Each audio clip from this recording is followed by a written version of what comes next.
my history kind of explains my struggle with Jesus, the church, all of it. I was a pastor's kid who saw the church from the inside, and it wasn't very pretty. Though my father was very sincere, devout, most of the people that he served were not. And so there's a time when you don't look at your dad anymore. You kind of look around at what he's doing, and I just wasn't all that impressed. So I actually said, well, if this is Jesus' methodology, this is what it's supposed to look like, and it's this broken, then maybe Jesus really isn't the answer for anything. And so it led me to atheism and alcoholism, and it was there that my father pursued me, my mother and father both, and I was finally open to looking at them and their life and hearing why they believed what they believed, when all of my friends and everything I had pursued came to nothing and led to destruction in my own life. They were the only people I knew that had something different about them, gave them the ability to love, though I had humiliated them and rejected them. They just kept pursuing through all of that. And so the first challenge I faced was, okay, is there a God? And then I came to the conclusion there's a God, but he couldn't possibly be the Christian God. Then was, all right, study God, the history of God, religion, based on actual evidence, historical evidence. And I finally came to the conclusion that, okay, Jesus is the Son of God. So I said, I'll take Jesus, but I have nothing to do with the church. And then my father, who not only shared Christ with me, discipled me, said, if you're going to say yes to Jesus, you can't say I want Jesus and not his bride. And so I decided I would ask the question, what's his bride? Okay, if Jesus is the Son of the living God, and he does have a bride, which bride? Because all the different churches at that time said, if you're not a part of our church, you're not a Christian. So not only did I have to choose Jesus, but I had to choose the right church. And so the question is, what was the right church? So as a historian, I started studying the ancient church, the first church, because historically you don't just listen to a guy 1,500 years after Christ or 1,800 years after Christ. And plus, I wasn't real impressed with the church that was 1,500 years after Christ or 1,800 years after Christ or even 1,000 years or before.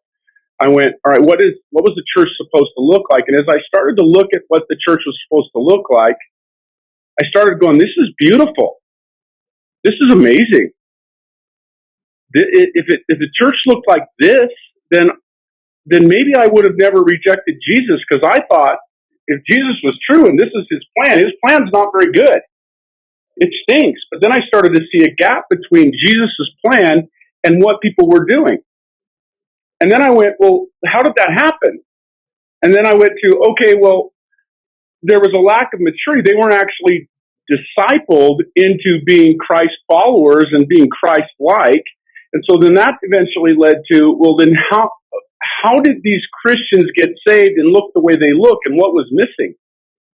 And so that started to say, all right, well, how did Jesus make disciples? What was maturity? And how did he help them through the process of becoming mature?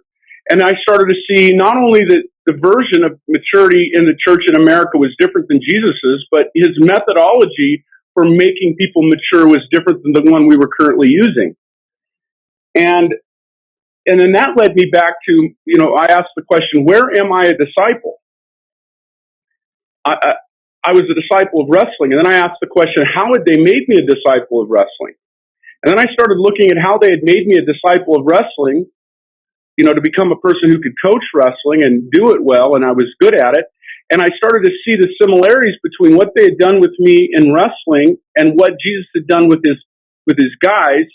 And I started to see the methodology that the church used, at very best, would often only create a knowledgeable spectator, but not someone that actually could do it themselves.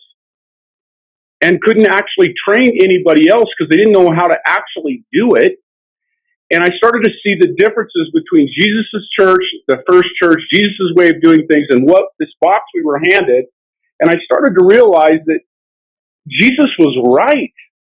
And how had we decided to do things differently than he did it? And so all of that journey, if you put all those things together, the history, the apologetics, the coaching, the sports, all of that led me back to discovering that Jesus knows what he's doing about everything.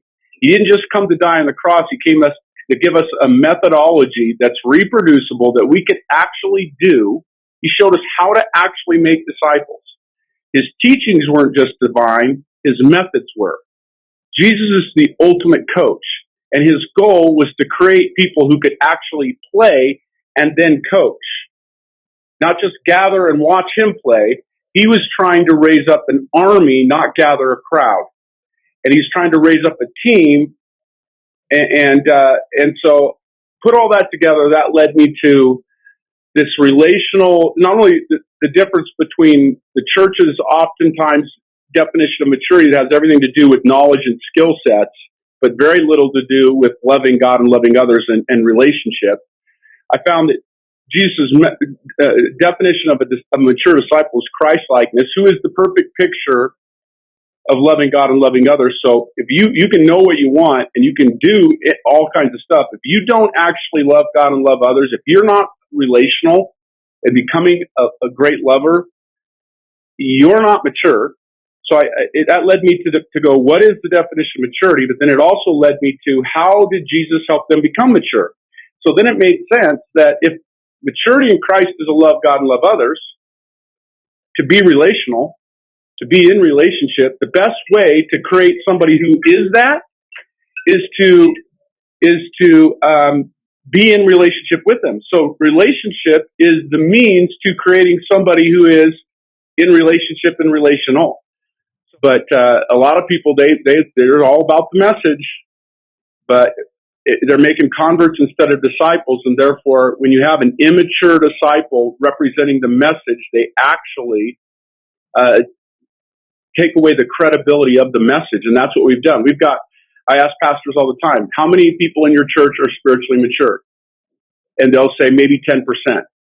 And I'll say, so 90% of the people who claim to know Christ in your community are immature. Is it any wonder that unsaved people don't want to come and play in the nursery and get hurt?